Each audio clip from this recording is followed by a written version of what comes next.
May it please the court, my name is Julie Johnson. I'm here on behalf of the appellant Anthony Walker. Today I plan to focus on just two of the Fourth Amendment issues in this case. The government argues that the warrantless roadside search of Mr. Walker's vehicle was permitted under Arizona v. Gant. However, that is not correct. As this court knows, Arizona v. Gant marked a significant retreat from the earlier rule established under Belton, in which police had an automatic right to search the passenger compartment of the vehicle incident to a lawful arrest. And in its place, the court put two important limitations on the police officer's ability to search a vehicle incident to a lawful arrest. Number one, the first scenario in which police may still do a search is if the suspect is still in the car, the officer can search within the area the suspect can reach. That's clearly not an issue in this case because Mr. Walker had already been removed from the vehicle and was in handcuffs.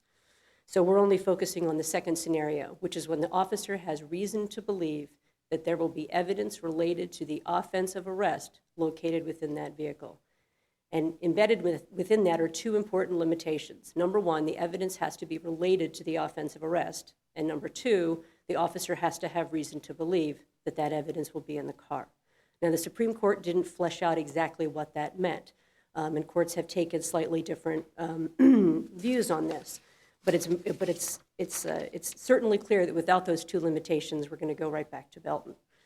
That is why courts, we think, that have taken the better approach, courts such as the Reagan Court, the court in Grote, the court in Taylor, that D.C. Court of Appeals decision, have said the Supreme Court was clearly not intending to create a per se rule that looks at the offense type and says, well, this is the type of offense that is likely to yield physical evidence, and this is not. As a general matter, I don't necessarily take exception to what you're saying about Gant, but it boils down to me for the particulars of the case, and given your formulation of the rule, let's take your formulation, which is that there has to be some particularized reason under Gant to believe that there would be evidence of the offense for which someone was arrested in the car. The particularized reasoning here would seem to me fairly strong on the point that he consumed alcohol very recently, and he was driving, failing to stop the stop signs, and he was driving erratically, and then, at least as the evidence developed at the suppression hearing, he passed into the opposing lane. And then when Officers Hill and Masters stopped him, they smelled a strong, according to Hill's testimony, they smelled a strong odor of alcohol actually on his breath, as well as emanating from the vehicle's passenger compartment, and the eyes were bloodshot and glassy, at least according to the testimony. And the gentleman was stumbling out of the car, and his gait was unstable. So all of these don't just suggest somebody drinking considerably in the past, but drinking quite recently. And then when you combine that with the failure to provide a driver's license, despite the fact that he was asked repeatedly for one, and he's leaning on the center console, and according to the testimony, he's making gestures as if he's trying to conceal something or to hide something. The combination of all of those things would lead you to believe that we shouldn't upset the district judge's finding that there was not just a general kind of thing. I think you've given a good general point, but the particular evidence of this case provided them reason to believe that there would be some alcohol and perhaps an open container or whatever in the car. The evidence of recent, very recent drinking, plus movements to try to conceal something in the center console, or at least gestures. Why wouldn't that be particularized evidence that the officers could rely on in thinking, well, we probably would find an open container or something near the driver's seat where he could use it and take a drink as he was driving along? Well, Your Honor, this is, of course, the crux of the problem, and a number of the factors that Your Honor stated, our position is are not, in fact, particularized to this scenario. As the Reagan Court and the Taylor Court noted, every time a person is arrested for driving under the influence of alcohol, certain factors will always be present. The person will usually have a blood alcohol of 0.08 or higher. They will have some impaired speech, some signs of physical intoxication. But if we're looking at evidence, as Your Honor noted, of recent intoxication or consumption of alcohol in the vehicle, what some courts, including Grote and Valandra, have looked for is visualization of a container of alcohol in the car. This court also relied on that in an unpublished decision in Washington. Slightly different scenario. The person was charged with an open container violation, but the court, in ruling on Gant, specifically noted that the officer could see a partially consumed bottle of alcohol on the floor. In every DUI case, you don't necessarily, smell alcohol on the breath, see bloodshot eyes, smell alcohol coming out of the passenger's compartment, have somebody stumbling out of the car.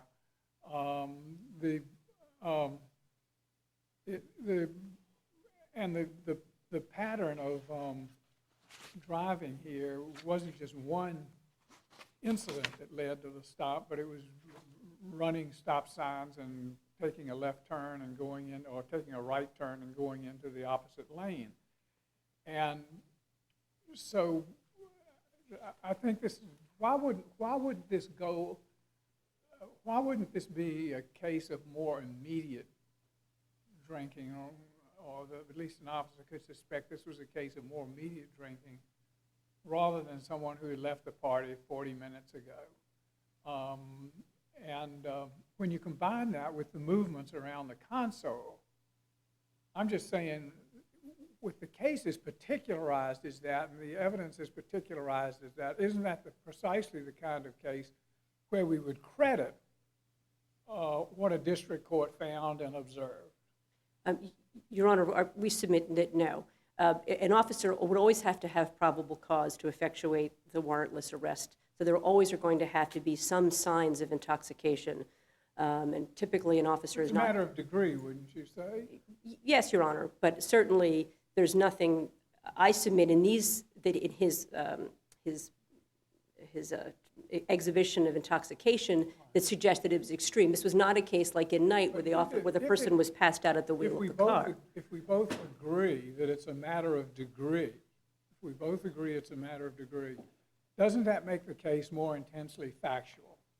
Take it out of an area of law, because you and I are not quarreling about a general proposition.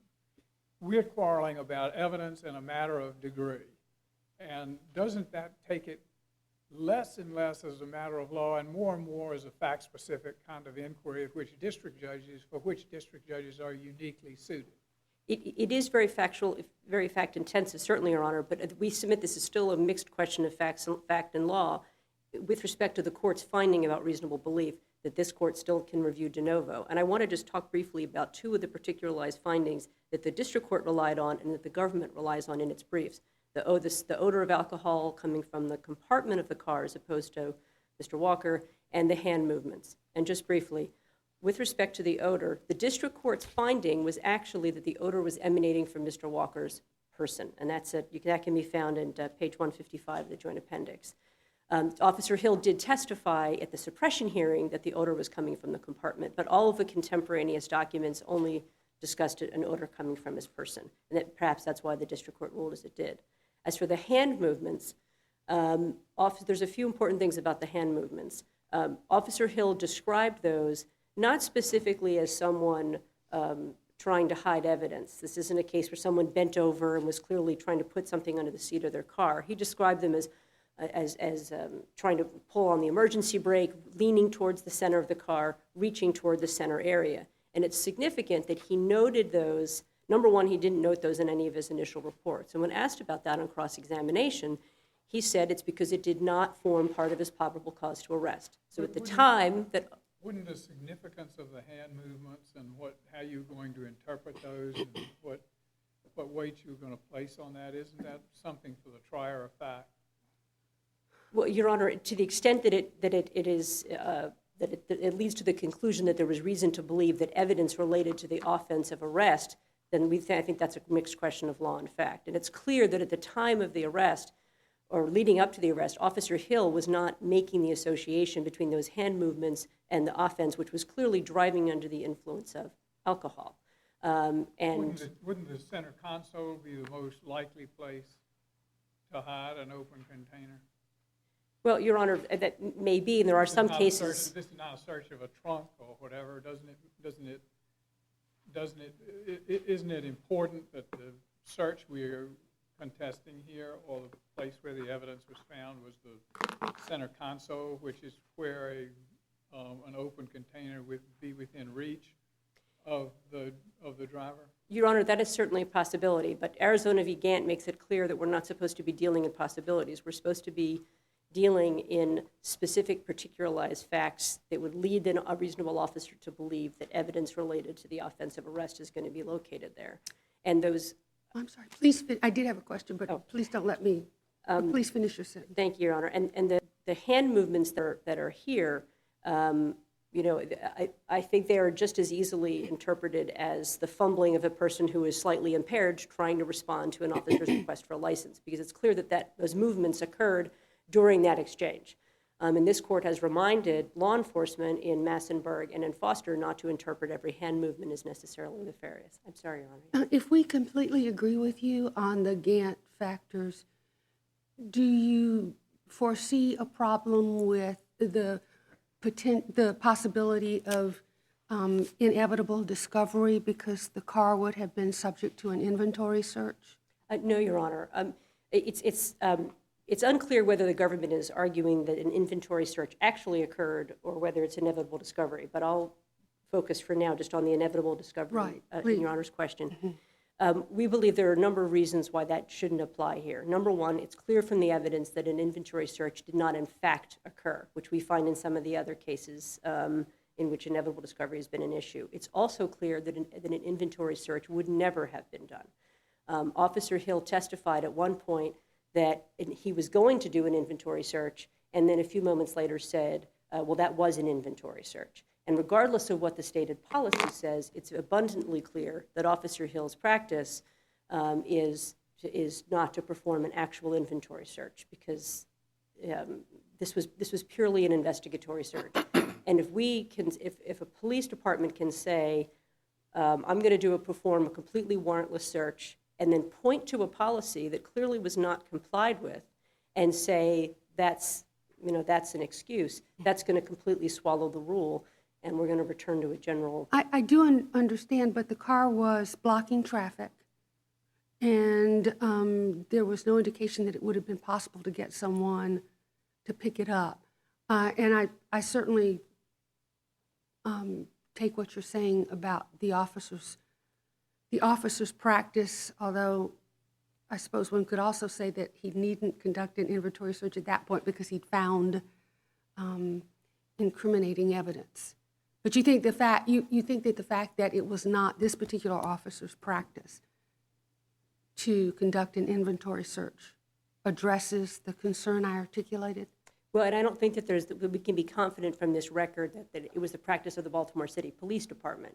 And it's clear that the police officers, as he testified, had been trained that when you arrest someone, you can search a vehicle.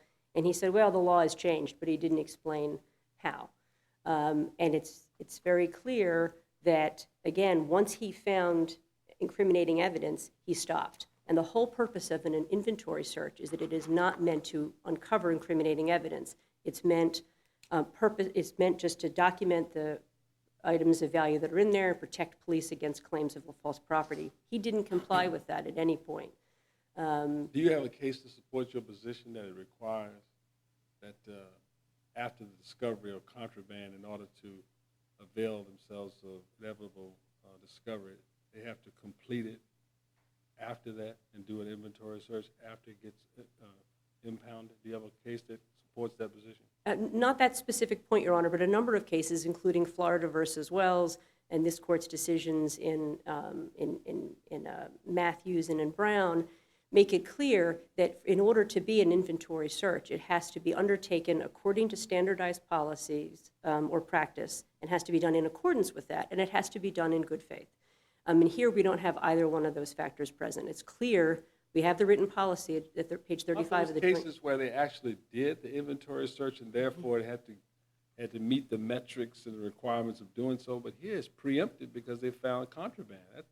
That case would be in opposite. I'm talking about a case that says, no, because you found contraband and then you aborted what otherwise would have been the normal inventory because it was unnecessary. The case says, well, no, if you don't actually complete that in this normal course under the policy, then you can't avail yourself of inevitable discovery. That's the case you're saying, that the case has that? No, Your Honor, but That's the case would have to be, it would have to be the facts to be relevant here, wouldn't it? I'm not aware of that exact fact. I didn't think so either, but go ahead. But Your Honor, there are cases in which there was an initial unlawful search, and then there was a proper inventory policy that was done pursuant to the policy. And if that were the scenario here, then I would have a much more difficult argument. But that was in fact not done. And if police are allowed to conduct warrantless searches and then point to a policy, even though there was no effort to actually comply with the policy, then we are going to go straight back to a general rummaging search, which is what Arizona One step, they have to point to a circumstance that would allow under their policies an inventory search, as they do here, because his vehicle was impeding the highway, and therefore under that policy they can impound it. That's the step they would need. You're right, you can't say, oh, every unlawful search, inventory. No, it would have to be something other than the unlawful stop or arrest that allowed the inventory search. So we have to get the facts and analysis correct if we want to address what Judge Duncan's question was to you. And Your Honor, I see my time is up. If I just may respond to your question? If the lead judge will permit, yes. Sure, absolutely. Thank you, Your Honor. I think the Taylor, the Eighth Circuit decision that I submitted in a 28J does speak to that question, that it's important to distinguish between the lawful impoundment and then the lawful search. I don't think there's any question that the towing, it was proper to tow the vehicle, but that doesn't necessarily mean that any search of that vehicle was lawful. So, thank you. Thank you. And you have some time for rebuttal as well. Thank you, Your Honor. Mr. Hanlon?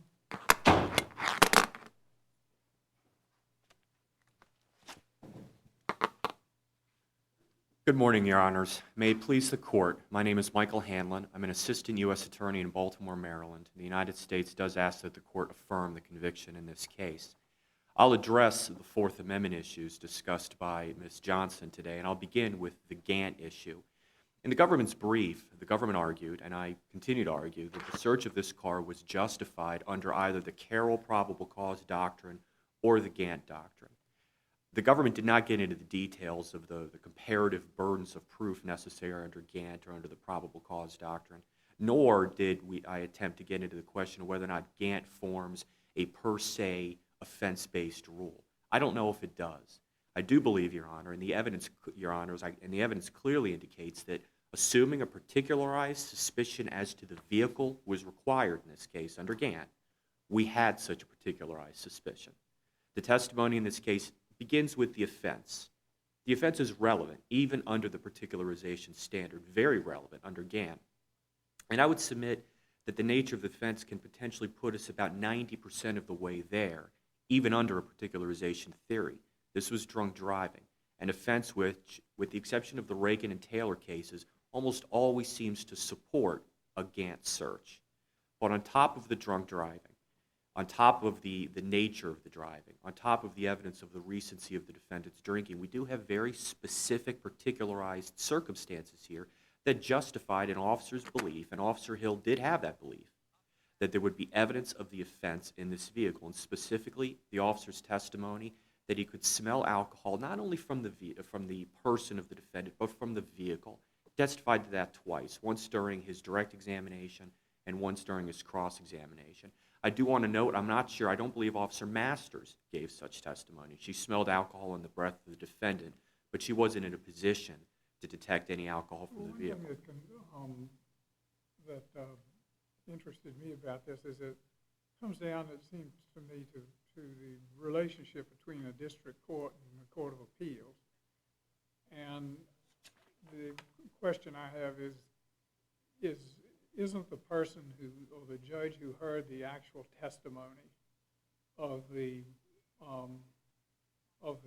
officers in whatever relevant testimony was brought to bear on the search and the traffic stop, isn't that person in a better position to assess a question of particularized suspicion than we are? That's not to say it's unreviewable or anything, but if you look at what the functions of district courts and court of appeals are on a case of particularized suspicion and what facts actually occurred and what weight to put on the facts, somebody who hears the testimony is just in a much better position to draw conclusions than an appellate court.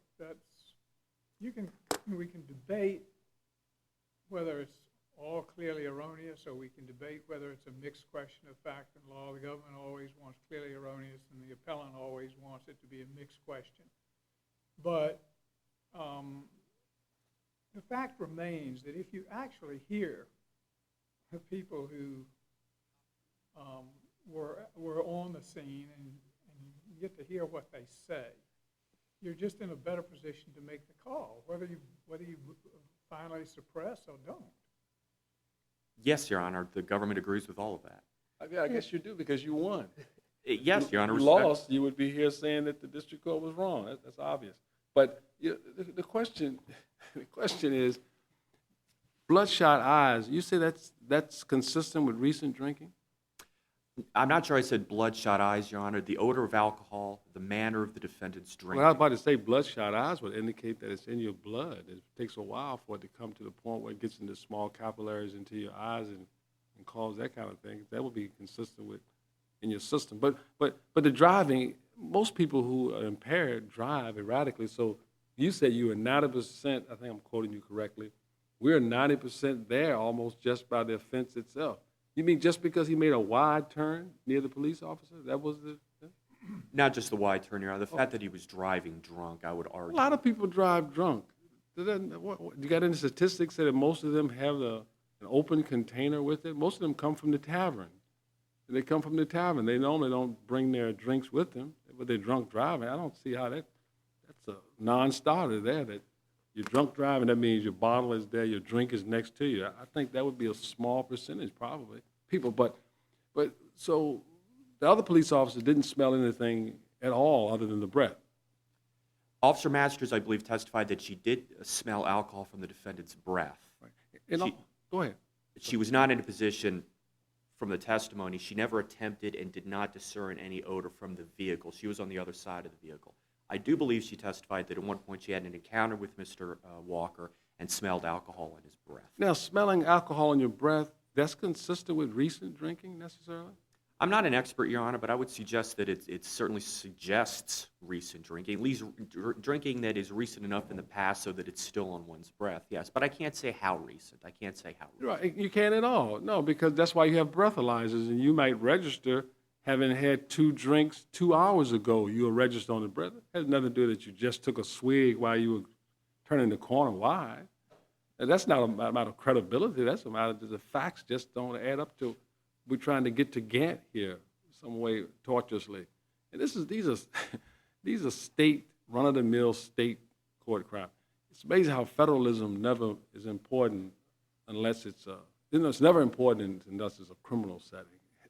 Then it's not important then. But Well, in other words, this is a state drunk driving case. Now it's become a federal case because of the gun.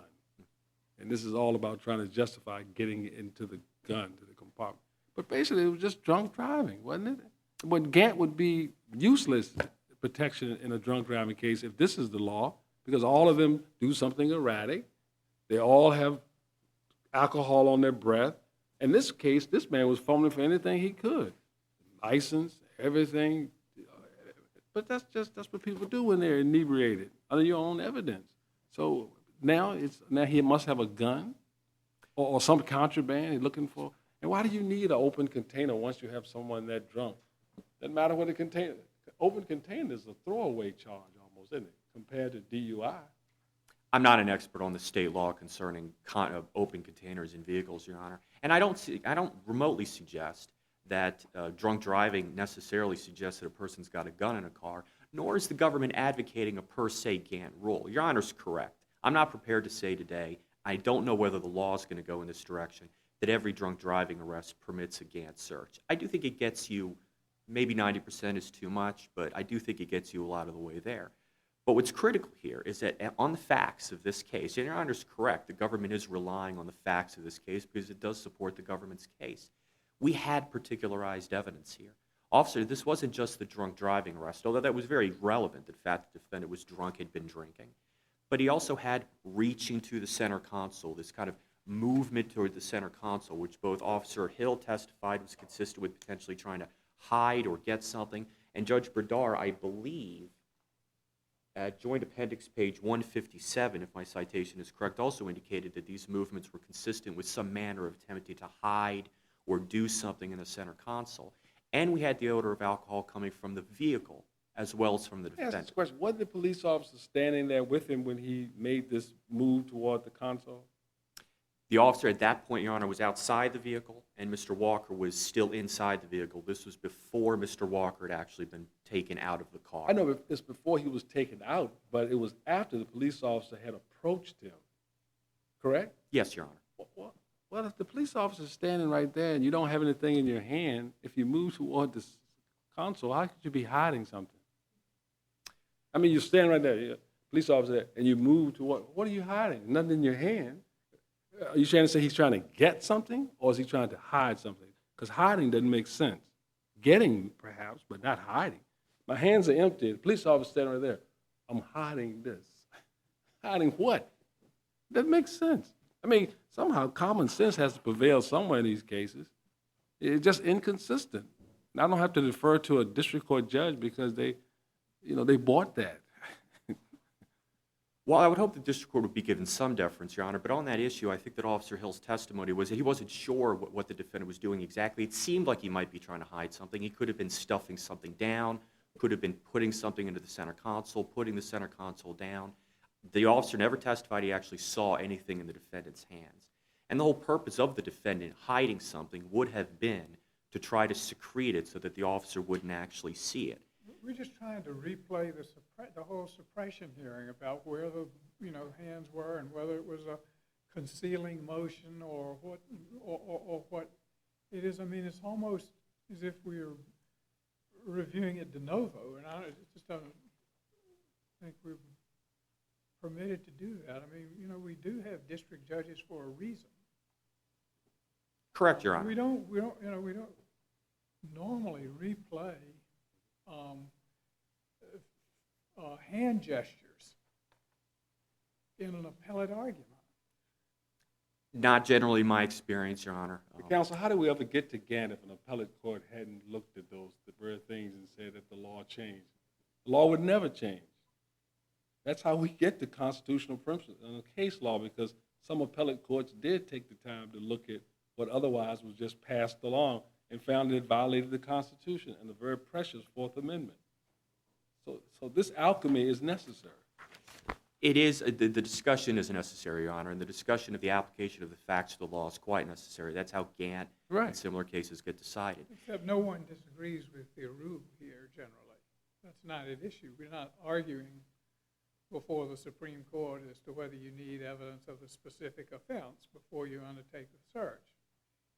Everybody agrees that you need particularized suspicion before undertaking the search, and it depends, and it comes down on the facts. The argument in Gant, in response to my fine colleague's suggestion about how does the law ever advance, if we're arguing a general legal proposition, then that point is a telling one. But here, there's agreement on the general legal proposition that Gant applies and that you need something particularized to continue on. That has been the government's theory, Your Honor, yes. I actually have a question. Certainly. As I understand it, both officers testified to smelling alcohol on his breath. And I believe Walker admitted to having had a couple of drinks. Am I recalling that correctly? A beer and a vodka drink, I believe, was Okay. the admission, Your Honor. Did the officers have probable cause at that point, given what they had seen, to arrest him for DUI? Yes, they did, Your Honor. And so why was it necessary for them to search? The district court found that the officer could reasonably search for the intoxicating substance for which he had probable cause to arrest. If he had probable cause to arrest for DUI, why would he need to search for the intoxicating substance? In other words, why would he need more evidence, Your Honor? Yes. If we ought to, I would imagine for the same reason that officers and prosecutors always want cars and residences searched, Your Honor. If we can find more evidence in a place, It's better than not, I guess. of course, yes. And it may have given rise to new charges. There's any number of reasons. Officer Hill clearly wanted to search the car, Your Honor. He had suspicions about contraband in the vehicle, and from a DUI perspective, he probably thought it would make his DUI case better if there was an intoxicating liquor or drugs in the car. I think his testimony was clear on that point, and the government would concede that. It was a contraband search, Your Honor, which is why on the question of the inventory search issue, the government's theory has always been one of inevitable discovery. In other words, if this has just been a routine traffic offense, if for whatever reason Mr. Walker had been arrested for driving on a suspended license and the car was stuck outside there in the street, and there was no evidence under Gant or You're any... saying that the driving pattern was consistent with substance abuse? Yes, Your Honor. Substance abuse? Did you say that? Your Honor, I'm meaning substance in the broadest sense, whether it No, be DUI or... Did you say that, Judge Wilkinson said, you said that his driving pattern was consistent with substance abuse. Did you say that? I believe I agreed with that, yes, Your Honor. No, did you say that? Did I say that in my brief? Did you say that this morning? I believe I did just a moment ago. You mean making a wide turn is consistent with substance abuse? It can be under certain circumstances. I don't mean to suggest, Your Honor, that it's proof positive of substance It's abuse. not proof of anything. He made a wide turn. He could have been looking down and trying to find his cell phone. Now we're going to make him a DSM-3 now with drug abuse. How far does this go? Well, in all fairness, the officers did believe him to be speeding, as I recall, and saw him fail to stop at 2 stop signs. There was that, There Your was Honor. other evidence. Well, that of makes it erratic- substance abuse now. No, erratic- yes, stop sign. There was evidence of erratic driving There was evidence beyond of the wide turn. erratic driving, Your Honor, and the car at one point had actually come into the half lane. Nobody is disputing that you didn't have probable cause to stop the car for drunk driving. That's not in dispute. No one, I don't think anyone, that's not even counsel. She stood up here very eloquently and talked. She never said you didn't have a reason to stop the car. Certainly you did. So why did erratic? But now to make that substance abuse a reason for contraband, that's what I'm talking about. And your statement gave the very reason why we need the Fourth Amendment, because you answered very candidly, and that's the problem. You said, with Judge Duncan's question, you said, well, yeah, you know, every officer wants more. They want to try to get more if they can. That's why the Fourth Amendment is there to test your ability to get the more. That's where Gant comes from. Now, in that sense, you agree with that? Absolutely, Your Honor. Right, and so I'm just saying, how do we, on this evidence, I just don't see how if this is the rule, almost every DUI, everyone starts with erratic driving, because you have to have an articulable reason for the stop, which is always an offense, a visible offense. You almost always have it on your breath because it's in your system. you have some action by someone to do something. They could turn one way. Police officer said, well, they turned funny. I didn't like the way he turned. Must have been liquor he was looking for. Then you're in the car, easily. It has to be some limiting aspect, and it's not just because they're facts that can be articulated. I mean, I know you are for the government, but the government has a responsibility, too, to protect the Fourth Amendment, too. Absolutely, Your Honor, I do agree with that. And I think that the argument seems to suggest that the door is flung open for everything now if it's a DUI. I just don't see any distinguishing factors because it's 2 stoplights plus a turn. I just don't see that limiting aspect, and that's the troubling aspect of it, not the stop. Well, part of the troubling thing. Can you answer my question, please, and respond to what I just said? The question of the limiting aspect, Yeah, Your Honor? yeah. I think we find that limiting aspect, Your Honor, by looking at the totality of the circumstances, not just the driving, not just the odor of alcohol in the breath, but the totality of the circumstances, the degree of the defendant's intoxication, the specific nature of the offense to begin under Gann, combined with the particularized circumstances we had here, alcohol being smelled, according to the officer's testimony, from the vehicle as well as the defendant, and the furtive movements towards the center. And I do take Your Honor's comments about the question about whether or not every movement in a car automatically gives suspicion. But furtive, evasive movements, reaching towards a center console, which the district court did credit in this case, can be evidence of attempting to hide or secrete something. And the testimony was very specific here. And it was also conjoined with Mr. Walker's overall non-compliance with police instructions. This is him reaching over, even after being told to get out of the car, almost as if in reaction to being told to get out of the car. And Officer Masters observed, not in as much detail, but she also observed the movements towards the center of the vehicle. This is specific, and it is articulable, and it is particularized, and there, I think, is the limitation that prevents this from being the kind of case that emerges to the kind of per se rule, which the government's not advocating today, which I can understand the court is concerned about. I'm not advocating a per se rule today. I think on the facts of this case, the officers had good reason to believe we got to look in that car. There's something in that car we need to know about. The defendant's already been arrested for an offense that involves use of a substance, alcohol. May I ask you also about the inventory search? Yes, Your Honor. What evidence was there that the standard practice of the police department was to conduct an inventory search in these circumstances prior to towing the car?